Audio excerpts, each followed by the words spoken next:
Hello everyone, welcome back to tell. So ఈరోజు Sunday నేను మీకు ఫ్రేజల్ వెబ్స్ చెప్తాను. ఆల్రెడీ 3 ఎపిసోడ్స్ నేను ఫ్రేజల్ వెబ్స్ చేయడం జరిగింది. ఇది అందులో ఆ సిరీస్లో 4th ఎపిసోడ్. సో ఈ ఫ్రేజల్ వెబ్స్ని నేను మీకు కన్వర్జేషన్ పాయింట్ ఆఫ్ వ్యూలో చెప్తాను అనమాట.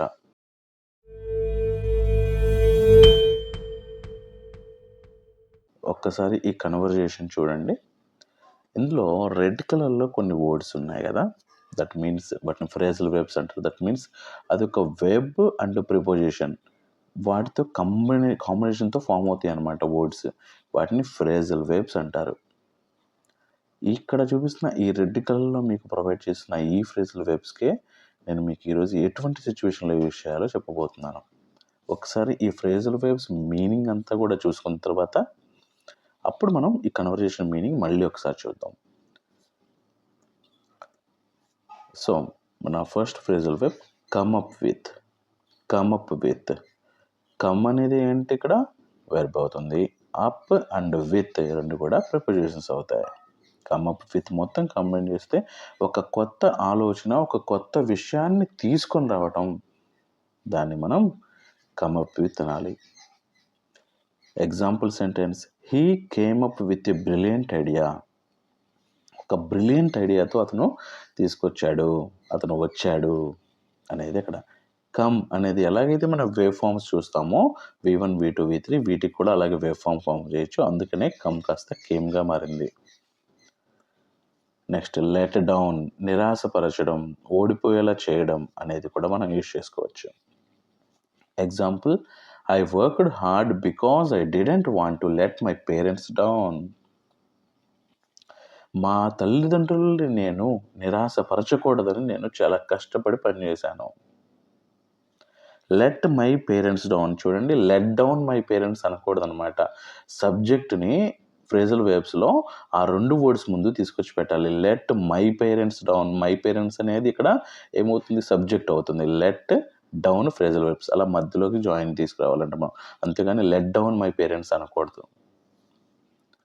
నెక్స్ట్ హోల్డ్ ఆన్, ఆగి ఉండడం, వేచి ఉండడం. Hold on, I will be back in a minute. ఆగు, నేను 1 నిమిషంలో వస్తాను. మనం కాల్ మాట్లాడుతున్నప్పుడు కూడా హోల్డ్ ఆన్ అనేది ఉంటుందన్నమాట. నెక్స్ట్ డూ అవే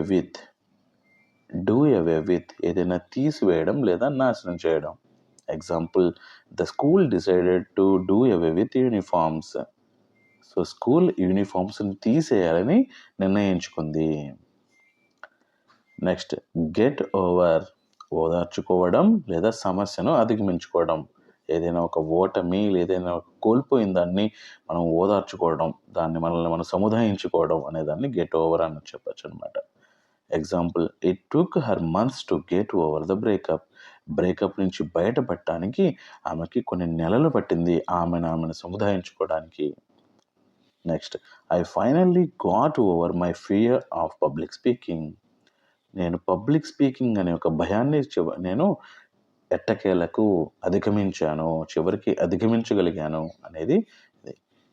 ఈ ఫ్రేజల్ వెబ్స్ మీనింగ్స్ అర్థమైనాయి కదా. ఇప్పుడు మన కన్వర్జేషన్లోకి వెళ్దాం. మాయా అండ్ టామ్ మధ్యలో.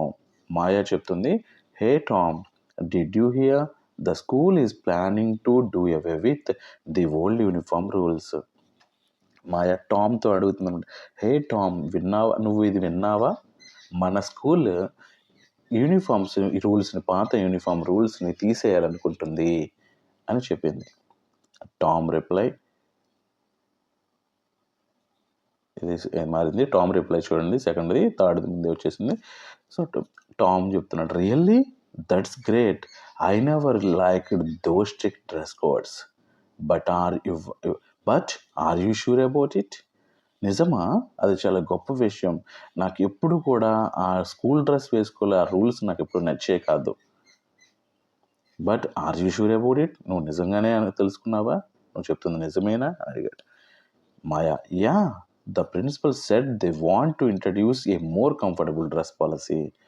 అవును, ప్రిన్సిపల్ ఆయన ఒక కొత్త, అంటే డ్రెస్ అనేది అందరికీ కంఫర్టబుల్గా ఉండేలాగా వేసుకునే ఒక డ్రెస్ పాలసీని తీసుకురావాలని ఆయన అనుకుంటున్నారు. Tom, that's awesome, by the way, how is your exam result? Have you gotten over your disappoint from last time? So అది సూపర్ ఉంది ఆ థాట్ అనేది. సర్లే కానీ అది పక్కన పెడితే బై ద వే అంటే అది అలా ఉంచితే, how is your exam result? నీ ఎగ్జామ్ రిజల్ట్ ఏమైంది? Have you gotten over your disappointment from last time? పోయినసారి నువ్వు ఎగ్జామ్ సరిగ్గా రాయలేకపోయావు కదా, ఆ డిసప్పాయింట్మెంట్లో నుంచి నువ్వు అధిగమించగలిగావా అని అడిగాడు. Maya, I was upset at first but I have gotten over it. నేను ఫస్ట్ అప్సెట్ అయ్యాను, కానీ తర్వాత నేను దాన్ని అధిగమించగలిగాను, సముదాయించుకోగలిగాను. This time I studied harder and did much better. ఈసారి నేను చాలా కష్టపడి చదివాను అండ్ మంచిగా పర్ఫామ్ చేశాను. Tom, I knew you could do it. I told you to hold on and not lose hope. నాకు తెలుసు నువ్వు అది చేయగలవని, అందుకే I told you to hold, అందుకే వేచి ఉండమని చెప్పాను, ఆగమని చెప్పాను, అండ్ ఎప్పుడు ఆశని వదులుకోవద్దని చెప్పాను అన్నాడు టామ్. Maya, thanks Tom, you never let me down, you always encourage me. Thanks Tom, నువ్వు ఎప్పుడూ కూడా నన్ను నిరాశపరచవు. You never let me down, నువ్వు ఎప్పుడూ నన్ను నిరాశపరచవు. యూ ఆల్వేస్ ఎంకరేజ్ మీ, నన్ను ఎప్పుడు ఎంకరేజ్ చేస్తూనే ఉంటావు అని చెప్పింది. Tom, that's what friends are for. So what's next, any plans? So friends అనేది ఉంది అందుకే కదా, సో తర్వాత ఏంటి, ఏమైనా ప్లాన్స్ ఉన్నాయా అన్నాడు. మాయా అంటుంది, actually I have come up with an idea for a school project. Want to hear it? Actually నేను ఒక స్కూల్ ఐడియాతో తీసుకొచ్చాను. కమ్ అప్ విత్ తీసుకురావడం, ఒక స్కూల్ ప్రాజెక్ట్ కోసం ఒక ఐడియా తీసుకొచ్చాను. నువ్వు వినాలనుకుంటున్నావా? టామ్, ఆఫ్ కోర్స్, ఎందుకు కాదు, ఐఎమ్ ఆల్ ఇయర్స్. నా చెవులన్నీ ఇక్కడే ఉన్నాయి, నా చెవులు, నేను మొత్తం చెవులు అంటే ఒళ్ళంతా చెవులు చేసుకుని వింటున్నా అన్నట్టు అనమాట అక్కడ.